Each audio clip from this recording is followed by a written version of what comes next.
Imagine un instant que tu te retrouves assis dans un fauteuil confortable un soir tranquille et que tu te poses cette question simple, presque murmurée: est-ce que je suis vraiment heureux?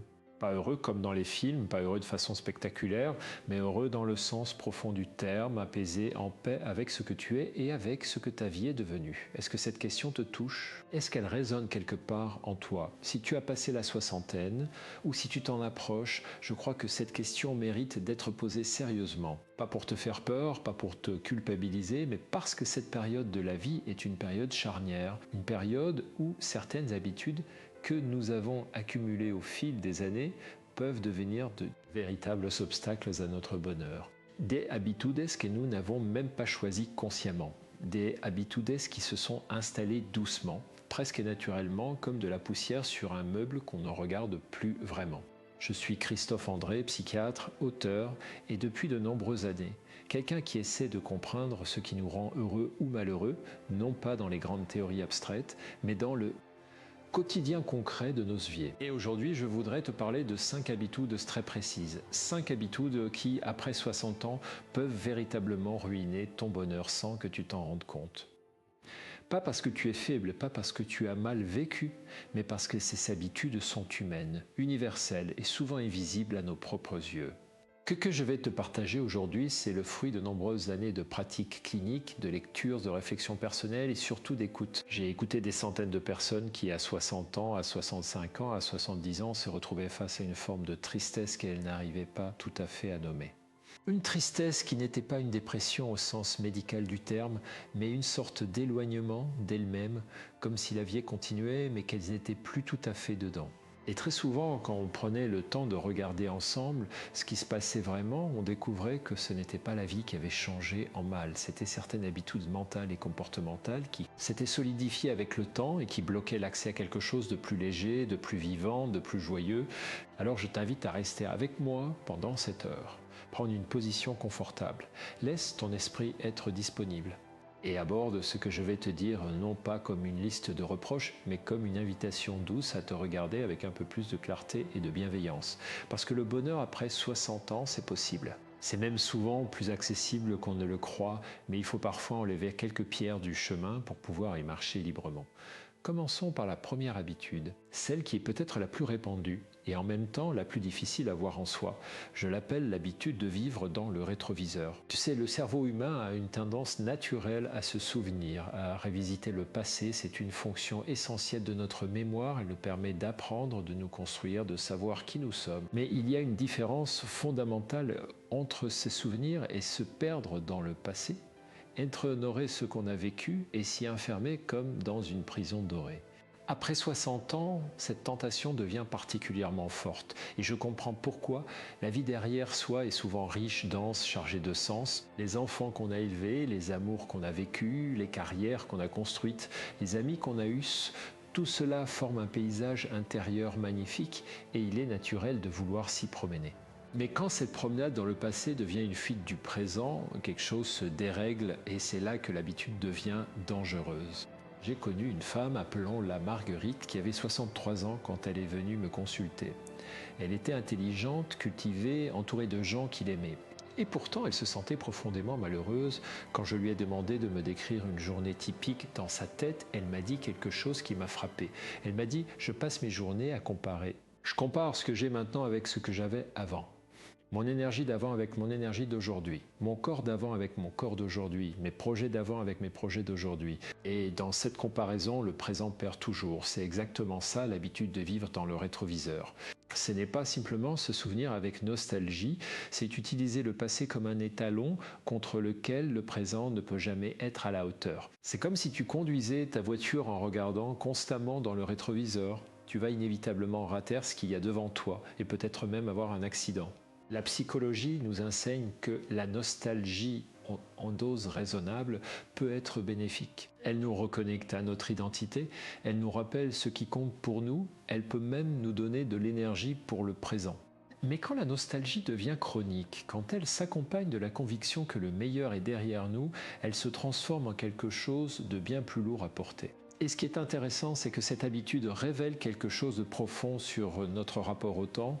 Elle révèle souvent une difficulté à accepter que la vie change, que nous changeons, que les chapitres se succèdent et que chaque chapitre a sa propre valeur, sa propre beauté, même si elle est différente de celle du chapitre précédent. Je pense à ce que les bouddhistes appellent l'impermanence. Tout passe, tout change, rien ne reste identique et face à cette réalité, nous avons deux choix fondamentaux. Soit nous résistons, soit nous accueillons. Résister à l'impermanence, c'est souffrir. Accueillir l'impermanence, c'est trouver une forme de paix. Mais attention, je ne te dis pas d'oublier le passé ni de faire semblant qu'il n'a pas existé. Je t'ai dit quelque chose de plus subtil. Je t'ai dit que le passé peut être une source de sagesse et de gratitude, mais qu'il ne devrait pas être le lieu où tu habites. Tu peux visiter le passé, mais tu dois vivre dans le présent. Alors comment sortir de cette habitude? La première chose, c'est de la reconnaître, simplement la voir. La prochaine fois que tu te surprends à penser que c'était mieux avant, pose-toi cette question, est-ce que je compare vraiment des choses comparables? Ou est-ce que je compare le meilleur d'avant avec le moins bon d'aujourd'hui? Parce que c'est souvent ce qui se passe. On compare les grandes joies d'autrefois avec les petits moments ordinaires d'aujourd'hui. Et évidemment, le présent semble faire des comparaisons.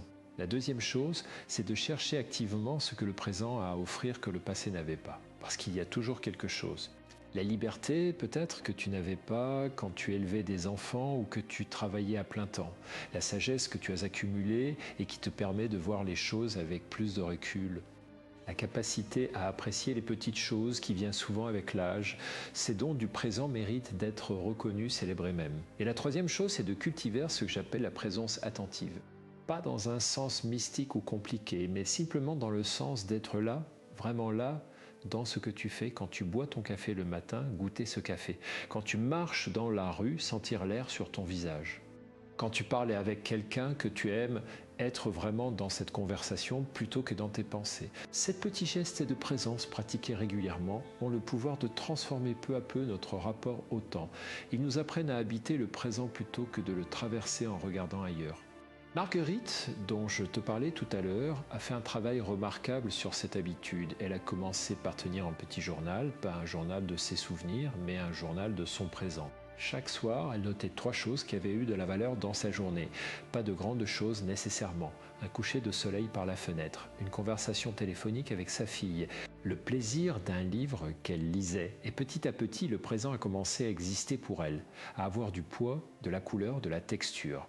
Elle m'a dit, un jour j'ai réalisé que je n'avais pas arrêté de vivre, j'avais arrêté de remarquer que je vivais. C'est une phrase qui me touche profondément parce qu'elle dit quelque chose d'essentiel sur ce que c'est que d'être présent à sa propre vie.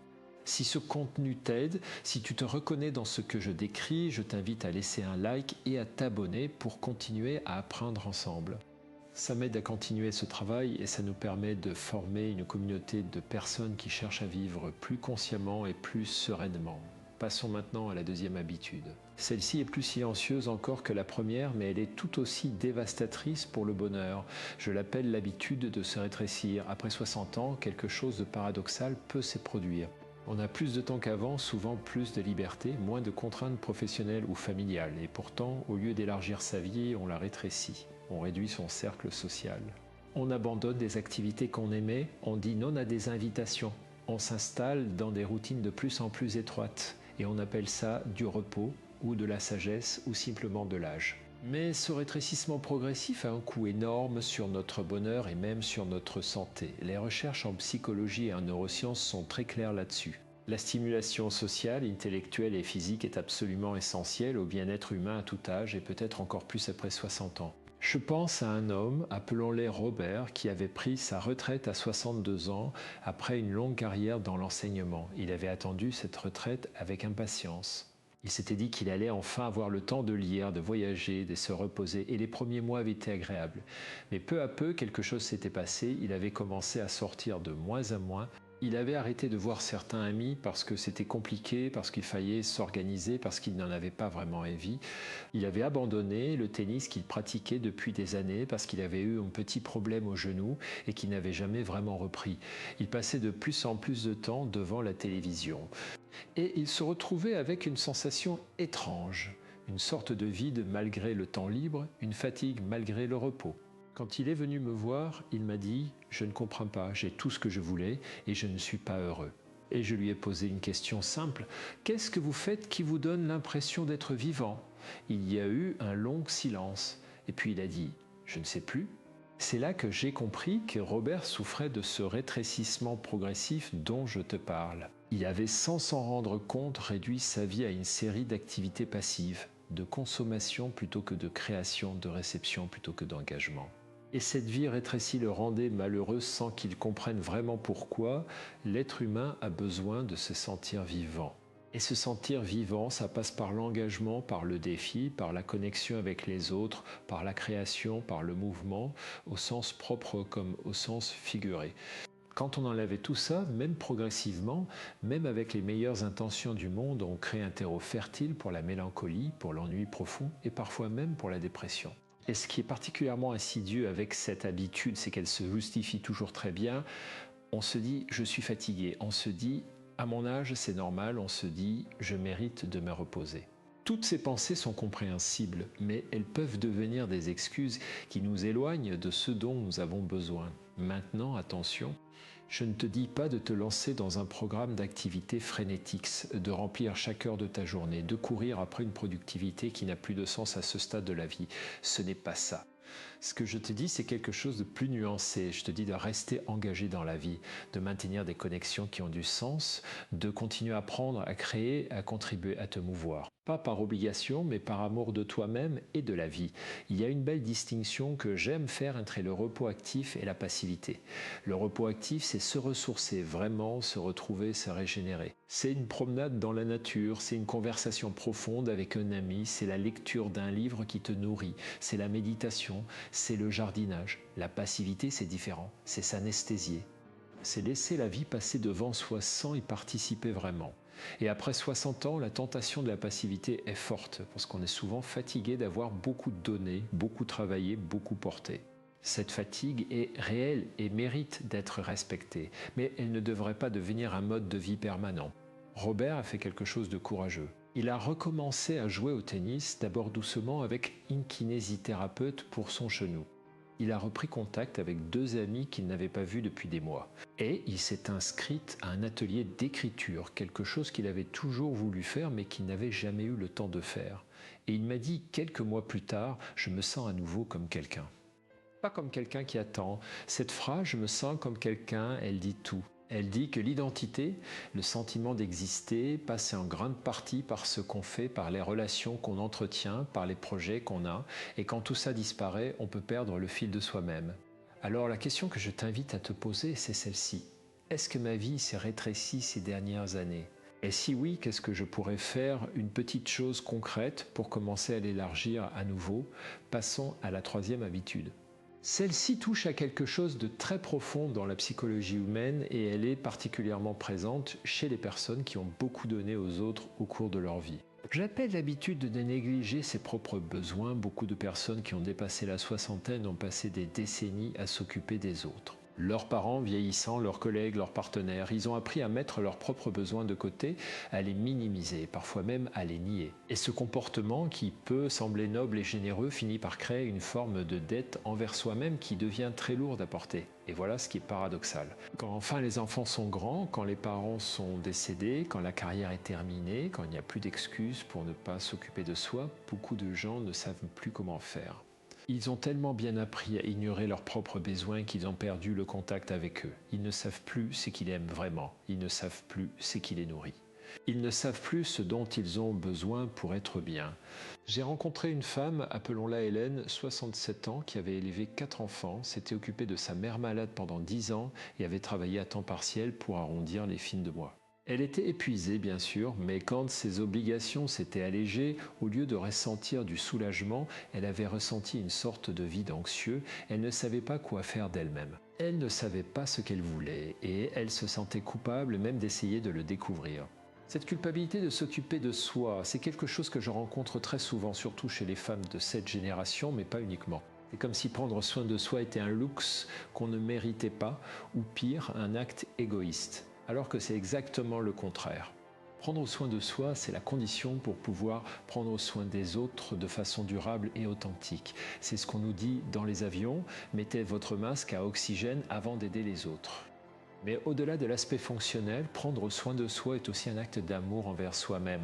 Et cet amour de soi, pas dans le sens narcissique du terme, mais dans le sens d'une bienveillance fondamentale envers sa propre personne, est absolument essentiel au bonheur. Alors qu'est-ce que ça veut dire concrètement? Ne plus négliger ses propres besoins, ça veut dire d'abord se donner la permission d'avoir des besoins. Des besoins physiques, du repos, du mouvement, une alimentation qui te nourrit vraiment. Des besoins émotionnels, de la connexion, de l'affection, de la reconnaissance, des besoins intellectuels, de la stimulation, de l'apprentissage, de la créativité, des besoins spirituels dans le sens large du terme, du sens, de la transcendance, de la beauté.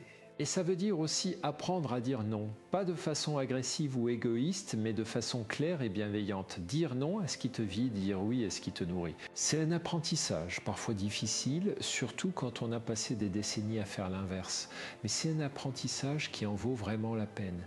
Hélène a commencé par quelque chose de très simple. Elle a recommencé à peindre. Elle avait aimé la peinture dans sa jeunesse, mais elle l'avait arrêtée quand les enfants étaient nés.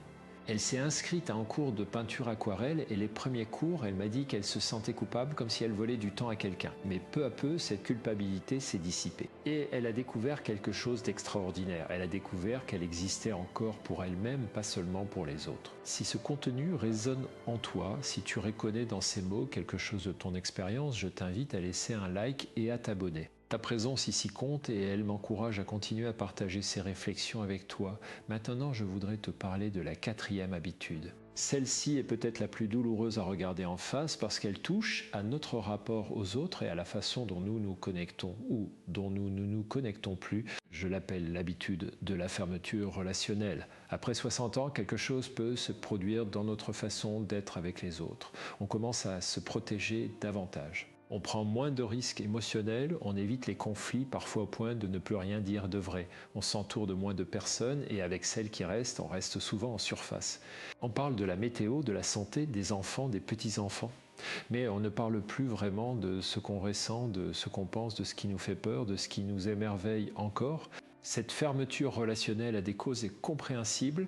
On a été blessé au fil des années. On a perdu des amis, des proches, des êtres aimés. On a vécu des déceptions, des trahisons, des malentendus. Et on a appris, parfois douloureusement, que s'ouvrir aux autres comporte des risques. Alors on se protège, on construit des murs, on se dit que c'est de la sagesse, de la prudence, de la maturité. Mais ces murs qui nous protègent de la douleur nous protègent aussi de la joie, parce que la joie relationnelle, la vraie connexion humaine ne peut pas passer à travers des murs. Elle a besoin d'ouverture, de vulnérabilité, de sincérité. Les recherches sur le bonheur humain sont unanimes sur ce point. La qualité de nos relations est le facteur le plus important de notre bien-être à long terme. Pas la richesse, pas la santé, pas le succès. Les relations. Et la qualité d'une relation dépend directement de sa profondeur, de son authenticité, de la capacité des deux personnes à être vraiment elles-mêmes l'une avec l'autre. Je pense à cette étude de Harvard sur le développement adulte, l'une des plus longues études sur le bonheur jamais réalisées qui a suivi des hommes pendant plus de 80 ans. Et la conclusion la plus frappante de cette étude, c'est que ce qui prédit le mieux le bonheur et la santé à un âge avancé, c'est la chaleur de nos relations. Pas leur nombre, pas leur statut social, mais leur chaleur, leur profondeur, leur authenticité. Alors cette fermeture relationnelle dont je parle, elle est non seulement une source de malheur, mais elle est aussi dans un sens une forme de résignation. Une résignation à vivre en dehors de ce qui nous rend le plus vivant. Comment sortir de cette habitude? Là encore, pas de façon dramatique ou forcée, mais par de petits gestes d'ouverture. La prochaine fois que tu es avec quelqu'un que tu aimes, essaye de dire quelque chose de vrai, quelque chose que tu ressens vraiment. Pas une grande confession, pas un déversement émotionnel, mais quelque chose d'authentique. Tu sais, je me sens un peu seul ces derniers temps, où j'ai peur parfois de ce que l'avenir me réserve. Où je suis tellement reconnaissant de t'avoir dans ma vie. Ces petits gestes de vérité ont le pouvoir de transformer des relations superficielles en relations profondes. Et ils ont aussi le pouvoir de te transformer toi. Parce que quand on s'autorise à être vrai avec les autres, on s'autorise aussi à être vrai avec soi-même. Et puis il y a aussi la question des nouvelles relations. Après 60 ans, il est tout à fait possible et même précieux de créer de nouvelles amitiés, de rencontrer de nouvelles personnes qui partagent tes intérêts, tes valeurs, ta vision de la vie. Ces nouvelles relations peuvent apporter une fraîcheur, une vitalité, une perspective que les anciennes relations ne peuvent pas toujours offrir. Pas parce que les anciennes sont moins bonnes, mais parce qu'elles sont différentes. La fermeture relationnelle nous prive de cette possibilité. Elle nous dit que le temps des nouvelles rencontres est révolu, que les dés sont jetés, que nos cercles sont définitifs, et c'est absolument faux. J'ai vu des personnes de 70, 80 ans créer des amitiés profondes et transformatrices. L'ouverture aux autres n'a pas d'âge. Voilà donc la 4e habitude. Et je t'invite à y réfléchir doucement, sans jugement. Est-ce que tu t'es fermé un peu aux autres ces dernières années? Est-ce qu'il y a des murs que tu pourrais commencer à baisser juste un peu, juste assez pour laisser entrer un peu plus de chaleur? Maintenant, abordons la 5e et dernière habitude. Celle-ci est peut-être la plus subtile de toutes et en même temps la plus fondamentale. Je l'appelle l'habitude de résister à ce qui est. Laisse-moi t'expliquer ce que j'entends par là. Après 60 ans, la vie nous présente un certain nombre de réalités que nous ne pouvons pas changer. Le corps qui vieillit, les capacités qui se modifient, les pertes qui s'accumulent, qu'il s'agisse de personnes aimées, des rôles sociaux, de certaines libertés physiques. Ces réalités font partie de la vie humaine et elles s'intensifient avec l'âge. Face à ces réalités, nous avons 2 attitudes possibles. La première, c'est la résistance. C'est de se battre contre ce qui est, de refuser d'accepter, de s'indigner, de se lamenter, de chercher à tout prix à revenir à ce qui était. La deuxième, c'est l'acceptation. Pas une acceptation passive ou résignée, mais une acceptation active, consciente, qui dit « voilà ce qui est. Comment puis-je vivre bien avec ça ?» La résistance à ce qui est une source considérable de souffrance. Les philosophes stoïciens l'avaient compris il y a plus de 2000 ans. Épictète, qui était lui-même un esclave, avait développé une philosophie fondée sur la distinction entre ce qui dépend de nous et ce qui ne dépend pas de nous. Ce qui dépend de nous, c'est notre façon de réagir, nos pensées, nos choix, nos actions. Ce qui ne dépend pas de nous, c'est tout le reste, la maladie, la mort, les actions des autres, les événements extérieurs. Quand on passe son énergie à résister à ce qui ne dépend pas de nous, on s'épuise inutilement et on se prive de l'énergie nécessaire pour agir là où on peut vraiment faire une différence. Je pense à un homme que j'ai rencontré, appelons-le André, 68 ans, qui avait développé une arthrite qui limitait sa mobilité. Il était en colère contre cette maladie, contre son corps, contre la vie qui lui avait fait ça. Cette colère était compréhensible, légitime même, mais elle l'empêchait de vivre, elle prenait toute la place. Elle colorait chaque journée de frustration et d'amertume. Et puis, lors d'une de nos conversations, il m'a dit quelque chose qui m'a touché. Il m'a dit « Je me rends compte que j'ai passé 2 ans à être en guerre contre mes genoux. Et mes genoux s'en foutent. C'est moi qui en souffre. C'était un moment de lucidité remarquable. » Parce qu'il avait compris quelque chose d'essentiel. La résistance ne change pas la réalité, elle change seulement notre façon de la vivre et elle la rend plus difficile. L'acceptation, c'est différent. L'acceptation dit « oui, mes genoux me font mal, oui, je ne peux plus marcher comme avant, et maintenant, qu'est-ce que je peux faire avec ce que j'ai ?»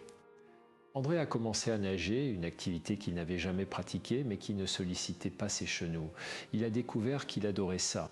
Il a rejoint un club de natation et s'est lié d'amitié avec des gens qu'il n'aurait jamais rencontrés autrement. Et il m'a dit « si mes genoux n'avaient pas flanché, je n'aurais jamais découvert la natation et je n'aurais jamais rencontré ces personnes. » Parfois, les contraintes ouvrent des portes qu'on n'aurait jamais pensé à ouvrir. C'est ça, l'acceptation active. Ce n'est pas se résigner, c'est s'adapter. C'est trouver de nouvelles façons d'être vivant dans les conditions qui sont les siennes et cette habitude de résistance s'applique aussi à des choses plus intangibles, résister à l'idée de vieillir.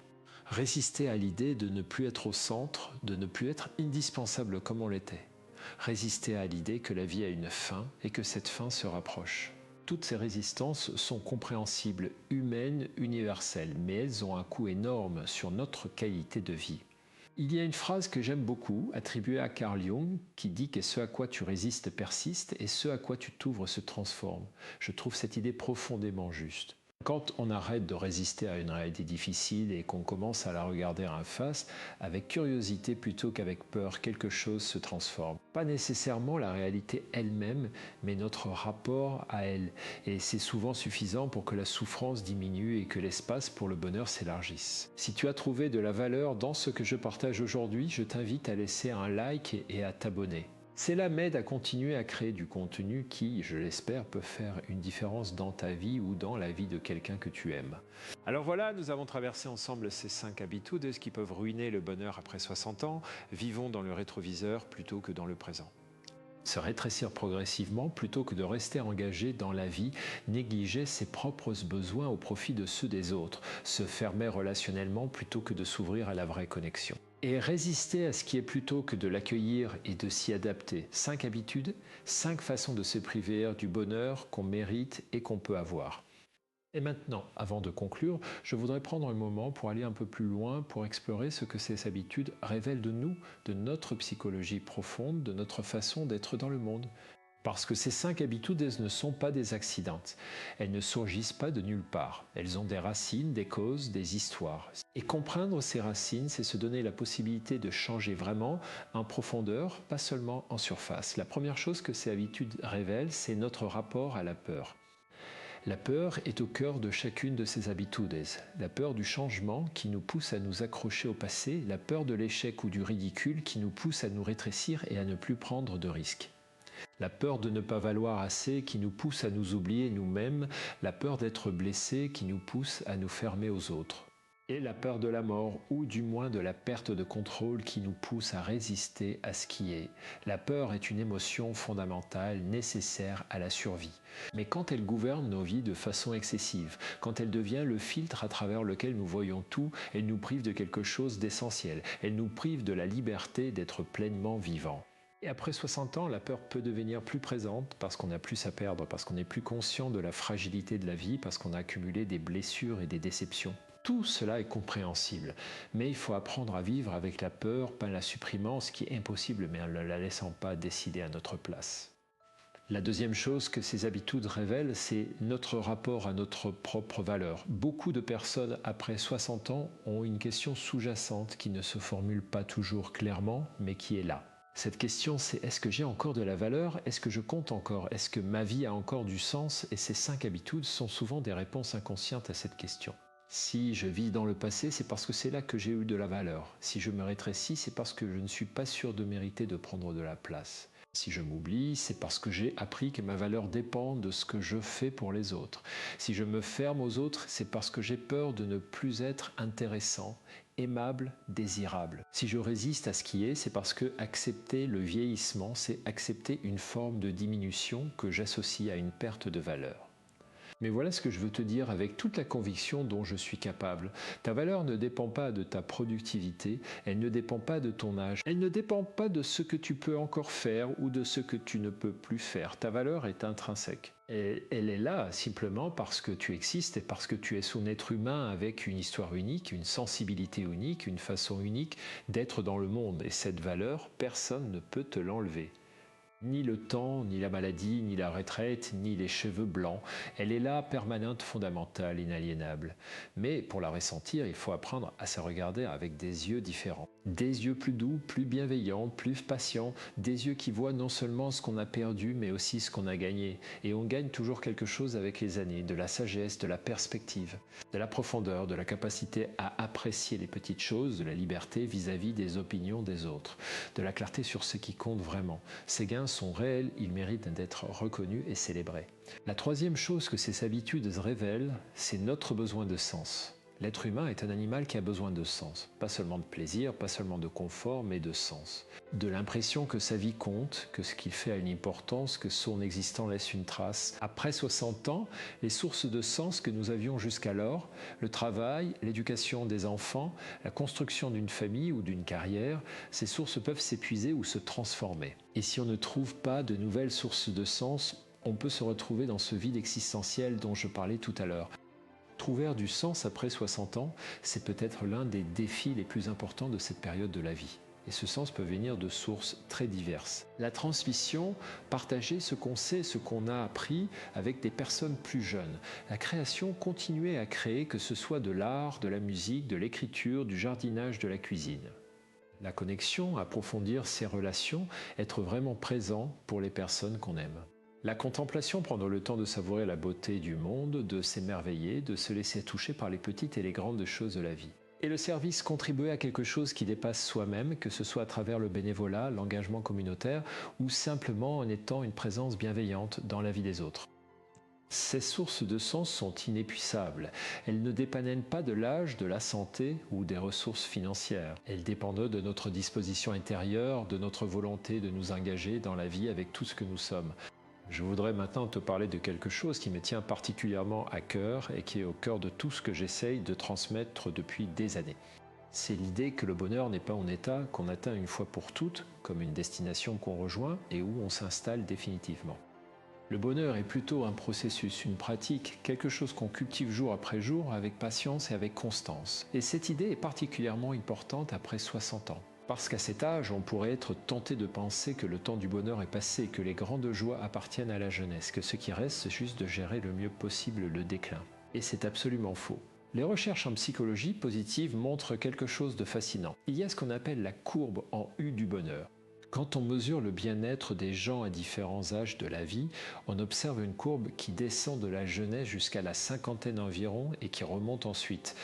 Les personnes les plus heureuses en moyenne sont les jeunes adultes et les personnes âgées. Les moins heureuses sont celles qui sont au milieu de leur vie, entre 40 et 55 ans environ. Pourquoi ? Parce qu'avec l'âge, on apprend à mieux réguler ses émotions, on devient plus sélectif dans ses relations, on garde celles qui comptent vraiment, on apprend à apprécier les petites choses. On perd certaines illusions, certes, mais on gagne en paix intérieure. On devient moins sensible aux opinions des autres, on est moins dans la compétition, moins dans la performance, plus dans l'être. Tout cela crée les conditions d'un bonheur plus profond, plus stable, plus authentique que le bonheur souvent agité et conditionnel de la jeunesse. Mais ce bonheur potentiel ne se réalise pas automatiquement. Il ne suffit pas de vieillir pour devenir sage et heureux, il faut aussi faire le travail intérieur nécessaire. Il faut reconnaître et transformer ces habitudes dont nous avons parlé. Il faut cultiver activement les attitudes et les pratiques qui nourrissent le bien-être. Et c'est ce que je t'invite à faire. Pas de façon parfaite, pas tout d'un coup, pas sans rechute ni difficulté. Mais avec une intention claire, une direction choisie et une bienveillance constante envers toi-même. Parce que tu mérites d'être heureux. Pas parce que tu as tout bien fait, pas parce que tu as tout réussi, pas parce que tu es parfait. Mais simplement parce que tu es là, parce que tu existes, parce que tu as vécu une vie qui mérite d'être honorée et continuer avec le plus de joie et de sens possible. Je voudrais maintenant partager avec toi quelques pratiques concrètes, des choses simples que tu peux commencer à faire dès aujourd'hui pour contrebalancer ces 5 habitudes et cultiver un bonheur plus profond après. 60 ans. La première pratique, c'est ce que j'appelle la gratitude ancrée dans le présent. Chaque soir, avant de t'endormir, prends 5 minutes pour penser à 3 choses qui ont eu de la valeur dans ta journée. Pas dans ta vie en général, pas dans le passé, mais dans ta journée d'aujourd'hui. Ça peut être très petit, un repas que tu as apprécié, un moment de soleil, une pensée qui t'a traversé l'esprit et qui était belle. Cette pratique, si simple qu'elle puisse paraître, a le pouvoir de rééduquer ton cerveau à remarquer le bon dans le présent, plutôt que de le chercher uniquement dans le passé. La deuxième pratique, c'est ce que j'appelle le geste d'ouverture quotidien. Chaque jour, fais une petite chose qui t'ouvre un peu plus à la vie. Ça peut être appeler quelqu'un que tu n'as pas vu depuis longtemps. Ça peut être essayer une nouvelle recette, lire un auteur que tu ne connais pas, prendre un chemin différent pour ta promenade habituelle. Ces petits gestes d'ouverture maintiennent la vie fraîche et vivante et ils contrebalancent la tendance au rétrécissement. La troisième pratique, c'est ce que j'appelle le temps sacré pour soi. Chaque semaine, réserve au moins une heure entière à quelque chose que tu fais uniquement pour toi. Pas pour être utile, pas pour rendre service, pas pour accomplir quelque chose, juste pour toi. Pour ton plaisir, ton ressourcement, ta joie, et protège ce temps comme tu protégerais un rendez-vous important, parce que c'est un rendez-vous important. C'est un rendez-vous avec toi-même. La quatrième pratique, c'est ce que j'appelle la conversation authentique. Une fois par semaine au moins, engage-toi dans une conversation où tu dis quelque chose de vrai. Quelque chose que tu ressens réellement, que tu penses réellement, que tu vises réellement avec un ami, un partenaire, un enfant, un frère ou une sœur. Cette pratique de la sincérité relationnelle nourrit les relations en profondeur et t'es nourri toi aussi. Et la cinquième pratique, c'est ce que j'appelle le moment d'acceptation consciente. Une fois par jour, prends un moment pour regarder quelque chose dans ta vie que tu trouves difficile d'accepter et dis-lui mentalement « je t'accepte ». Pas parce que c'est facile, pas parce que tu es d'accord, mais parce que résister ne change rien et que l'acceptation ouvre la voie à la transformation. Ces 5 pratiques sont simples, accessibles et profondément efficaces si on les fait avec régularité et sincérité. Elles ne demandent pas de ressources particulières, pas d'équipement spécial, pas de conditions idéales. Elles demandent juste de l'intention et de la constance. Et je voudrais ajouter une chose importante. Ces pratiques ne sont pas des solutions magiques, elles ne vont pas transformer ta vie du jour au lendemain, mais elles vont progressivement changer ton rapport à ta vie. Elles vont créer de nouvelles habitudes mentales et comportementales et qui vont peu à peu remplacer les anciennes, et c'est comme ça que le changement durable se produit. Pas par des révolutions soudaines, mais par des évolutions patientes et constantes. Et j'ai un ami, un collègue en fait, qui dit quelque chose que j'aime beaucoup. Il dit que le bonheur, c'est comme un jardin. Il faut l'arroser régulièrement, enlever les mauvaises herbes, planter de nouvelles graines, avoir de la patience, et si on fait ça avec constance, le jardin fleurit. Pas parfaitement, pas sans les aléas du temps. Mais il fleurit.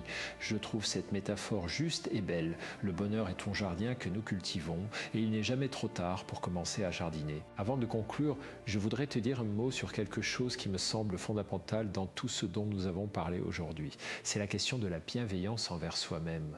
Tout ce que je t'ai décrit, ces 5 habitudes, ces 5 pratiques, tout cela ne peut fonctionner que si tu te regardes avec bienveillance.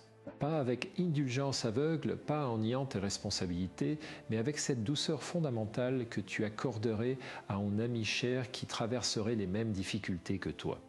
Parce que souvent, nous sommes nos propres chouges les plus sévères. Nous nous reprochons de ne pas être assez heureux, de ne pas profiter assez de la vie, de ne pas avoir fait les bons choix, de ne pas être assez ceci ou assez cela. Et cette sévérité envers nous-mêmes est l'une des plus grandes sources de malheur que je connaisse. La bienveillance envers soi-même, ce que les psychologues appellent l'autocompassion, ce n'est pas de la faiblesse. C'est au contraire une force extraordinaire. Les recherches de Christine Neff et d'autres chercheurs dans ce domaine montrent clairement que les personnes qui se traitent avec bienveillance sont plus résilientes et face aux difficultés, plus motivées pour changer et grandir et plus heureuses dans leur vie quotidienne. Alors je t'invite dans tout ce chemin que tu vas peut-être entreprendre après avoir écouté ce que j'ai partagé aujourd'hui, à te traiter avec la même gentillesse que tu traiterais quelqu'un que tu aimes profondément. Parce que tu mérites cette gentillesse, tu la mérites pleinement. Et maintenant, approchons-nous de la conclusion.